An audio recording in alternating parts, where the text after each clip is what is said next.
Today we have our own Arjun Shah, who will talk about something different for a change, something slightly less technical than we usually talk about. He will talk about a school of Hindu philosophy called Vedanta, if I say it right. Oh, I did say it right. Well, without further ado, Arjun, take it away. Thank you. Thank you. Good afternoon. All right. So the picture here, so there's a few slides here and they're just pictures. There's no text content. So this picture is of Mount Kailash. How many have heard of Mount Kailash? Okay. So Mount Kailash is a peak in the Himalayan range. And it's in the country of Tibet. And Mount Kailash is 22,000 feet tall, right? So it's one of the taller peaks, not the tallest. And it is believed to be the center of the world. It's believed to be the center point of the world. Now, this mountain has a lot of sort of mystical and symbolic significance in history, and in a lot of myth. The mountain specifically is shaped. You can't see it from here, but the mountain is shaped like an Egyptian pyramid. So it's got almost nearly symmetrical walls on each of the four sides. So in Hinduism, this mountain is basically revered to as the home of Lord Shiva.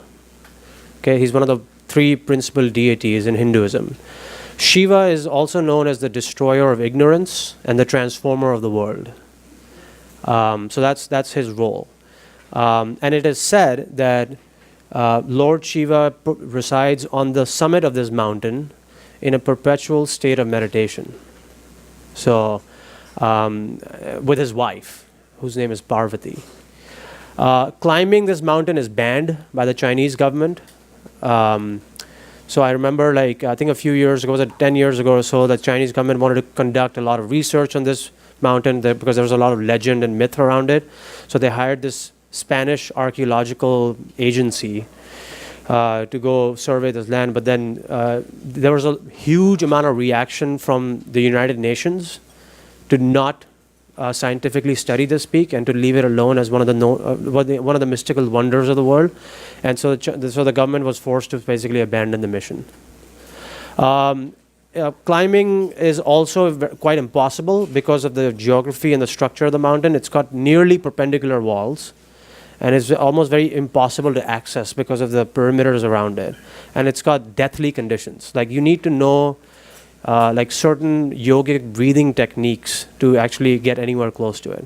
And the top of the mountain is a very small summit. It's not a huge summit. So it's a pretty exciting landmark in my view. I'm going to spend some time in talking about a few different things because the thing about Vedanta and Hinduism and the history of it and all that is very, very vast. So pardon me here. So I was listening to a podcast the other day between a man in science and a man in spirituality, and they said that the biggest difference between mainstream Eastern and Western psychology is that in mainstream West, right? So in mainstream West, human consciousness is basically confined within the perimeters of the brain.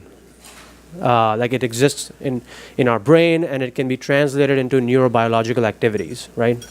But there's no explanation of it yet, right? So science cannot explain how consciousness, what the translation of that is. And in the East, consciousness transcends the perimeters of the cranium. It actually is known to originate from a higher source, and it's known as an energy that flows through you. That's the main difference in thought. So that's, I'm going to start with that. This picture is of the Indus Valley civilization. I don't know how many have heard of the Indus Valley civilization? I'm assuming everyone? Yeah? One of the most oldest civilizations known to man.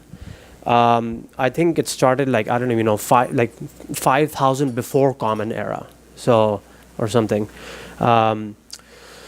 So I don't know a lot, but it's known to be, so there's a lot of archaeological material that validates the existence of this civilization.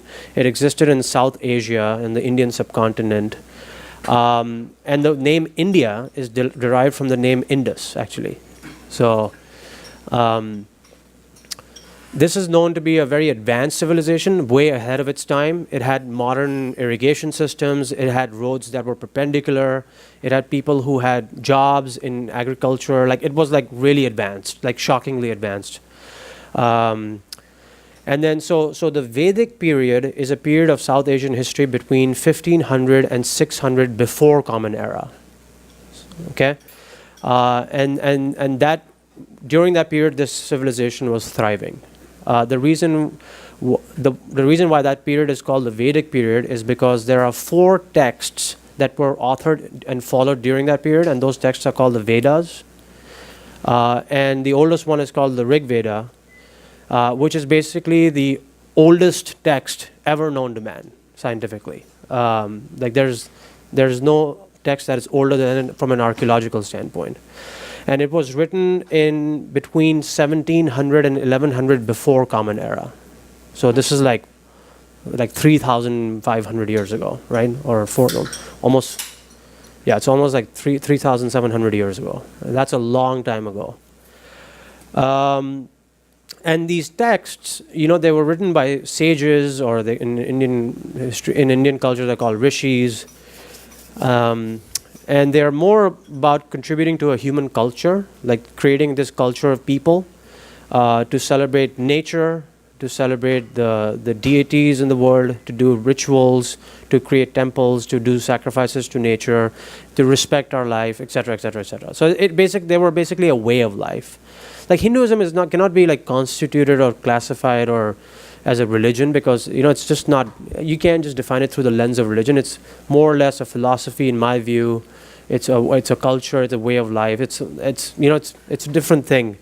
So Hinduism is also sometimes called by this term called the Santana Dharma, which stands for the eternal tradition, right? So, and Hinduism started after the Vedic period. So the Vedic period ended around, I think, 600 before Common Era, and then Hinduism picked up after the Vedic period, like during basically the period of after that, around 500 before Common Era. And Hindu philosophy is classified within 6 orthodox schools. And one of those 6 schools is called Vedanta. Okay? So it's one of the 6 strands of the Hindu philosophy. And the reason why it's called Vedanta is because Vedanta literally in Sanskrit translates into the end of the Vedas. So it denotes end of the Vedic period. So, you with me so far? Okay. Arjun, Yes. does that mean that was the first of the 6 schools? It's the oldest school. Yeah, it's the oldest school. This picture is, and a lot of these pictures actually are not like some artist. I mean, this picture, actually some of these pictures that exist in this ancient landmark that exists in India called the Ajanta caves and all that. And like there's these like huge, like artistic, magnificent, like majestic caves that have been carved into like basically a rocky mountain. That basically have some of these paintings like carved into the walls, right? So there's like 40, 50 caves. It's like a world-renowned tour. Like, you can go into it and do a full tour of it and all that. Only a certain amount of people are allowed at a time so that you don't, damage the paintings and all that. So a lot of these paintings have been derived from there. So this basically the symbolic meaning behind this is basically that knowledge is received at the feet of the master, right? So that's the symbolic meaning of this painting. So starting in about 800, between 800 and 200 before Common Era period, right? Another collection of texts came to be known. And these texts were called the Upanishads. How many have heard of the Upanishads? Anyone? Okay. You guys just lying? Okay.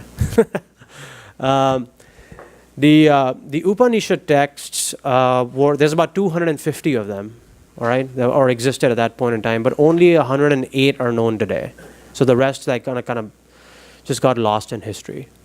And these Upanishad texts were written exactly like this. It was basically, imagine a bunch of sages in forests meditating for months and years and like acquiring, I don't know, insight or some profound knowledge and then writing them down, right? So that's exactly how the Upanishad texts came to be known. And so the Vedanta school of thought is basically derived from many different texts, but the main Vedantic thought is derived from the Upanishad texts. And the Upanishads marked a radical shift in thinking. And that shift was from like basically the act of ritual sacrifice, which was being practiced before that, to basically searching for a unifying and higher reality as a human being. So this is where the whole movement around spirituality really began, or the inner spirituality, I guess. So what is the world that is beyond and behind the visible world, right? That's what the Upanishad texts started to question. So they shifted, the people in that time then shifted focus from outwardly temple acts towards an inner search for, the ultimate principle of reality, or that's also called Brahman. All right?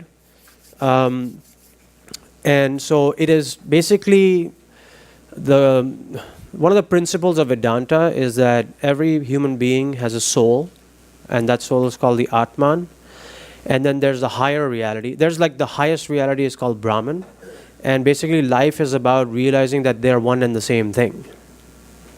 So it's a little bit kind of, dizzying for me to think of it that way, but yes. When you say the one and the same, do you mean the Atman and the Brahman? Yeah. So there's they're one and the same thing, but they have to be, the work needs to be done in our life, right? And I'll get into some of that to realize that, right? So like we're caught up in like afflictions and pleasures and, everything in this world, which is all good because, we have to enjoy this life, but ultimately, right? So, ultimately a question that I think comes to mind from a Westerner. I talked about Carl Jung last time, but he asked a question in one of his psychological interpretations of this, and basically the question is, are we connected to something infinite or not? Are we related to something? That is the compelling question in life. So that has a lot of parallels with, the Atman and the Brahman being one and the same thing, right? And the Upanishads basically get really deep into this stuff, right? So I read some of the translations of them. They were very difficult, for me at least. So, and there's a lot of great books on it. I have one at home. It's an English version of the Upanishads.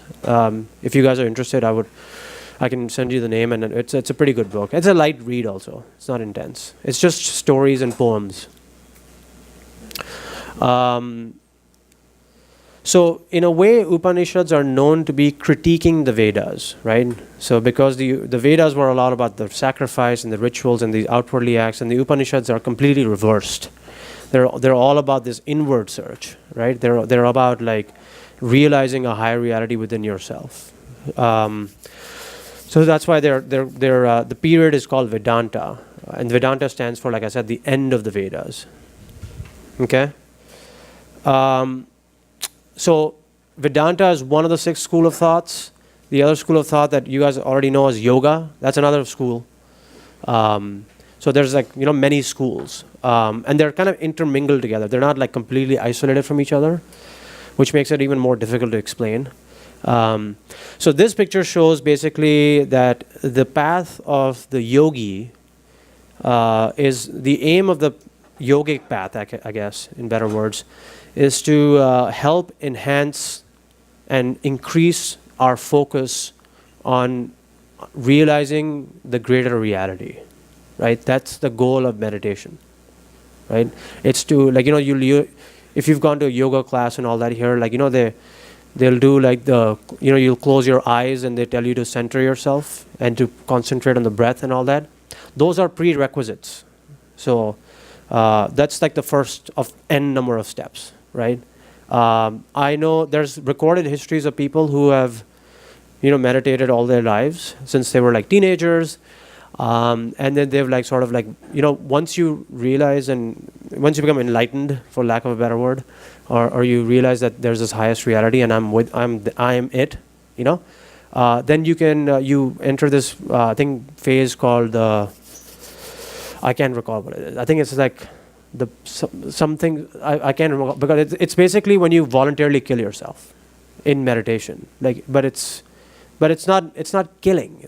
You're not killing yourself. You're almost like rising in a way. Again, like I said, I gave you guys some warnings beforehand. This is like a lot of the eerie stuff, but bear with me. Because there are recorded accounts of these stories. So according to the Upanishads, like going back to that, right? Human beings are constantly trapped and distracted in what is called Maya.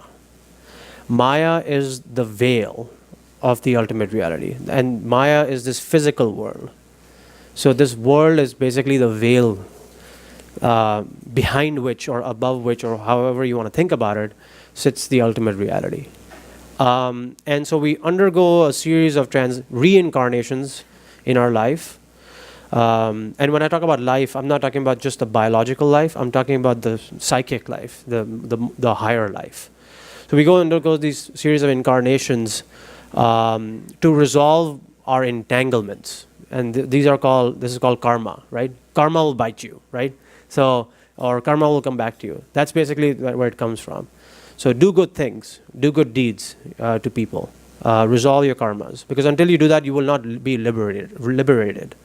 That's what this is. And the phenomena of spiritual liberation is called moksha, right? So you want to attain moksha, you have to resolve your karma. Everyone has karma, right? So even the nicest people have karma that they need to resolve. So the good thing is that I like the idea that I like is that the school accepts the fact that self-centeredness, being self-centered, whether you do it evidently or more internally, is an innate attribute in every human being. It's primarily basically the activity and the function of the ego to basically think about yourself. So it's an accepted attribute. It's perfectly normal and natural, but it must be managed, right? So it needs to be managed throughout life, so that you don't go towards either extremes. So that's why the Upanishads, they actually, I guess you could say, advocate for a life of virtue. So they say, hey, live with detachment, live with self-control, enjoy your life, advocate for social duty, do good things, enjoy the world, but do good things. Be conscious, be aware. Now this picture is a picture of this, basically this 8th century Hindu philosopher or Vedic philosopher, Vedanta philosopher, I guess you could say. His name is Adi Shankara, okay? And he's sitting with his disciples near a river. It's a cool photo. So he was responsible for, like I said, the Upanishads were written before Common Era, 800 to 200 before Common Era. And then after that, a bunch of big empires formed in India, where a lot of this stuff was misinterpreted and taken in the wrong ways or whatever. But so he came along, and at the age of I think he was in his teenage years, 14 or something, he read all the texts, 250 of them, and he said, I'm going to write a modernized interpretation of these, so that I want to revitalize Upanishads, because I think that concept of that lifestyle is very important and healthy. So he is responsible for basically revitalizing the Vedanta philosophy. And so his work basically then created this sub-strand of Vedanta called Advaita Vedanta. Okay, so it's one of the sub-strands or the modern strand. And one of the principles of that philosophy is that the human life has 4 goals, right? So one is called Dharma. Dharma stands for the right way, right? Second is Artha. Artha stands for the means to support one's life through wealth and safety. Third is kama. It means enjoyment and pleasure. And fourth is moksha, which is ultimate liberation. So like I said, like it's not like you don't lead, it's not advocating a monastic life. It's advocating a very engaged life. So the principle, like I was saying, the other principle in Advaita is that our soul, Atman, and the ultimate reality, Brahman, are one and the same thing, right? Like I was saying earlier. And this is not just new to Advaita. It's carrying on from the Upanishads. So our duty is to develop an inner essence in which we have the awareness of that principle. Right? So when you meditate or when you do yoga, you're trying to build and develop the awareness. That's the main goal, right? Physical exercise is a byproduct. Because yogic philosophy believes that the body needs to be in a certain condition for you to realize that goal. Which is why, the physical exercise is a part of that. So it also promotes, Advaita also promotes this concept or this term called Jivan Mukti, which basically means that inner freedom and inner liberation is possible in this life, like in the physical life. And this is like I guess a little bit contrary to the earlier thought where it said you can only be liberated once you're dead. So Advaita says that's not the case. You can be liberated in this life, which is why it resonates so heavily with modern day audiences, right? Because there's not this feeling of helplessness, like you can actually make it happen. Right? So I think that's cool. And then it's very important to note that Advaita philosophy interacted and developed alongside Buddhism. So like I was saying, Buddhism is one other school of philosophy, but it all originates from the same things, from the same points that I talked about earlier.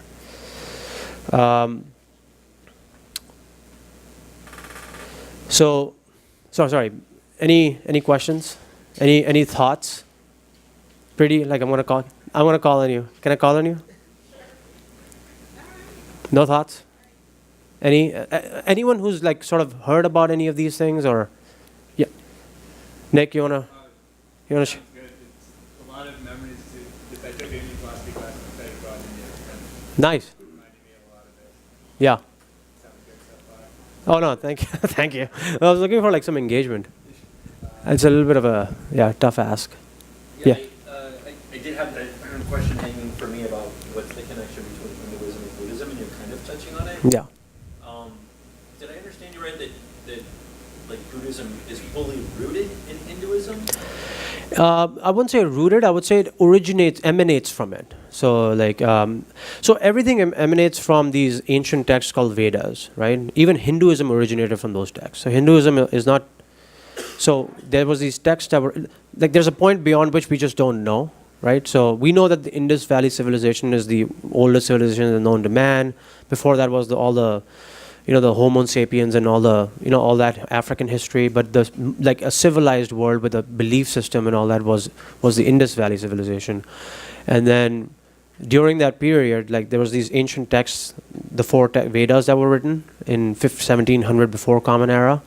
And from those texts, a bunch of interpretations were derived that basically translated into a way of life, right? Which is why the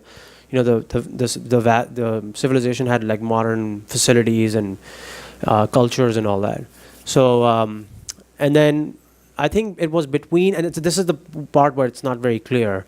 It was in between the Vedas and the Upanishads being authored where Hinduism was born, right? So because there's also other aspects. There's Jainism and there's Buddhism, but once the Upanishad texts came to life, then Hinduism became prominent, and that's where like Buddhism actually spun off. Like I said, like Hinduism is not really a thing. It's 6 schools of thought, and I think one of them is Vedanta, another is something like yoga is another one of them, and then from each of those, like yes. Just to add, Nyaya is like one that seemed the most like Western logic to me. Yeah. Yeah. So I'm not answering your question with precision because I don't think anybody can, but it emanates from the same texts. So That makes sense. Yeah. And the other thing I was wondering about was, so if there's these different schools of thought, what about them? Is everything that you've described so far, in terms, is that kind of a core philosophy that's shared across the schools? Do they, like, I kind of get the sense from the way you're describing it, it's sort of hard to differentiate between them, but I'm going to ask you to try. Like when I think of, for example, when I think of like the many different branches of Christianity, for example, taking a Western religion yeah. as kind of a contrast, each one of those forks was like, oh no, we don't believe this. Like there was some kind of like breaking Yeah.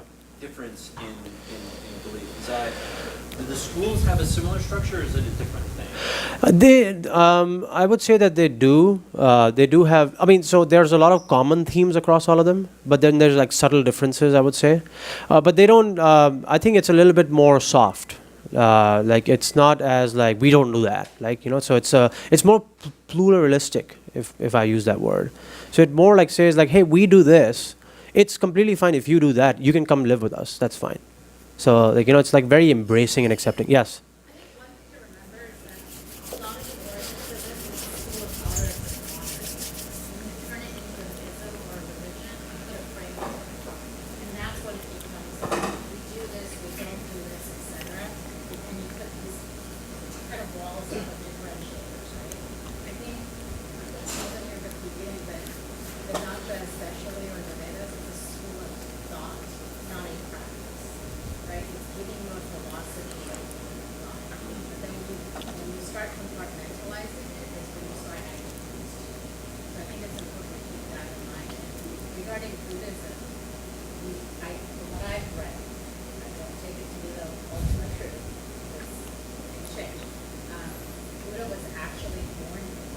Mm-hmm. I think rebelled against from some of the dogmatic rituals of it and the class-oriented operations and went down a different path and labeled as miracle. Right. That's my viewpoint of it. Yeah. No, I validate that viewpoint. He was born a Hindu, and then he said, "I don't want to be a king. I don't want to enjoy a life of privilege while others suffer outside. So I'm gonna abandon my throne and my inheritance, and then I'm gonna go start this thing." Yes. Actually, he was Prince. Yes. He was a conqueror, and then like, he had seen the lecture, and then, Yes. and then seeing all the, he felt the Yeah. what is the destiny in life? Killing people is not the end of it. Yeah. That's why he negotiated back in them, and then left and became a Yeah. saint. Yeah. Exactly. Yes. So do you think that because there's like the lack of institutional formation around something like these particular schools of thought, that the differences in the philosophies between Western religion and Eastern religion are, like Western is much more literal, like you're going even directionally up to heaven, down to hell, like those kind of things, as opposed to these which are more blending the spiritual world with the physical world. Yeah. Do you think that actually is, like, to Preeti's point, like part of the institutional doctrines? I mean, a lot of it is institutionalized. It's just not here, right? I mean, we live in a country which is what 70% Christian, right? So like it's a minority here, right? So, but if you took the plane right down to India, then you'll be saying the other thing, right? So, a lot of it is institutionalized, but a lot of it is also passed down from generations to generations, right? A lot of this knowledge is inherited through families, big family systems, and all that. Yeah, I don't look at any of this as like dogmatic per se. Like it's there, like so it's very open. Like there's not an initiation into it, right? So there's not like you need to, there's not really a ceremony around welcome. Now you're this, So it's just like, hey, if you're a human being, this is an option for you. Come on in. So it's very, very open. And if you want to leave, that's completely fine too. There are like countless YouTube videos where people of other faiths have gone into Hinduism because it's just so easy to blend in and out of. There's not this pressure and all that. So, and the institutions are basically, there's there's obviously the temples, right, where like you practice worship in some form, in prostrated in front of a deity, right? And I'll get into. I have a couple of slides on that. So that I call that's maybe an institution, but the real institution are the texts, right? You gotta really learn the texts. I think there's a lot of PhD programs in American universities that are just focused on learning this Hinduism, like 6-year programs, and you just learn that. Well, very intense. Does that answer your question? I'm sorry, my answers are very like cloudy and foggy. It's an exploratory question. Yes. Like you have really two. In my explorations of Buddhism, Yeah. versus Christianity, I see the same thing, but it's very, very literal on the Western side. Yeah. It's quick to institutionalize part of the scriptures in Christianity. Yeah. To deal with the institution of the church and how it's supposed to be run. Yeah. Which leads to misinterpretations. And what John mentioned here on the breaking of those churches is fundamentally based on how those institutions and frameworks are set up. Mm-hmm. But I've seen over here there's much more fluidity. Yeah. And that could just be because of my Western perspective, right? I haven't lived in any of the Eastern countries Yeah. to really experience it, but from what I read, there is more focus on this, like individual exploration of mind and spirit and Yeah. body all together, as opposed to doing a deliberate act to affect something that may or may not be known that is in the Western religion. Like you must do this in order to. Yeah. Yeah, I don't want to take sides here. This is like one of those areas where like I have to remain as neutral as possible, but out of respect. But in a way, yes, right? It's not prescriptive, so it's not prescribing. It's the opposite of that. All right, I'm going to move on, but I love the interest. So this picture is of Swami Vivekananda. How many have heard of Swami Vivekananda? Vivekananda. Okay, good. So in the 19th century, the Upanishads were again going through that period of malaise where like people didn't really know what they were, what they taught. So there's this figure, Ramakrishna. He's not here, but he was basically an Indian sage who said like endorsed the teachings of the Upanishads and basically started this community called the Ramakrishna Mission. And Swami Vivekananda was like a scientific, brilliant person who was like, I don't believe this myth stuff, and like, this is like all airy-fairy, and I can't scientifically understand it or whatever. And then I think it was one day, and I read this in his autobiography, like Ramakrishna just like basically touched his chest, and the guy like flew back as if there was an electric current, and then just like passed out for like 15-20 minutes. And then he woke up and then he said, no, there's something else, And he became the biggest advocate of Ramakrishna. And so he said that I am going to basically not go live in a forest for the rest of my life. I'm going to read these texts, understand them, and I'm going to go on a world tour. And he did go on a world tour. So he is basically attributed to basically popularizing and bringing Upanishad texts and the Vedic life to the West. And there's another translation that was done of the Upanishads by a European philosopher. I think his name is Max Muller, which is also really, really a pretty powerful artifact. So Swami popularized Vedanta and yoga in the West. He belonged to the Ramakrishna order. It is said that on his return back to India, once he had finished his tour, he basically stopped by Europe, and he met a friend of his, a European philosopher of Western thought, and the philosopher basically wanted to test the Swami's knowledge to make sure he wasn't a fad.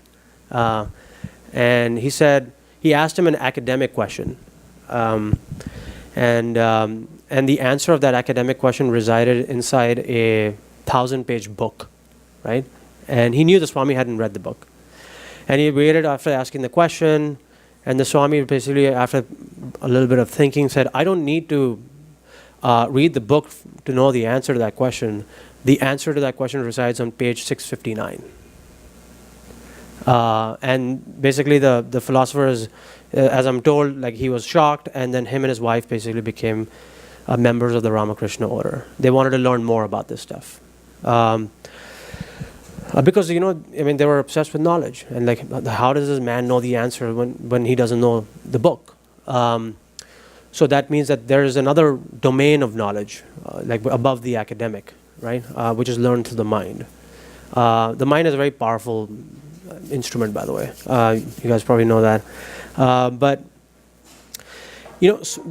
one of the main significant events that is actually recorded is there's the Swami's speech in 1897 in Chicago at this event called the Parliament of Religions.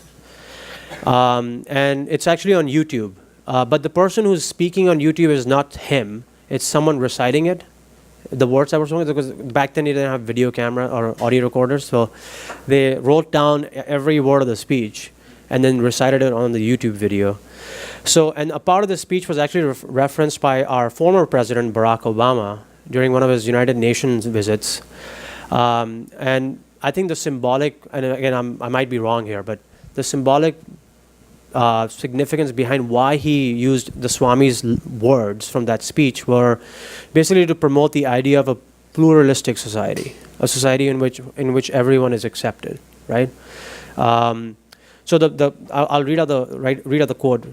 He said, "Holiness, purity, and charity are not the exclusive possessions of any church in this world, and that every system has produced men and women of the most exalted character."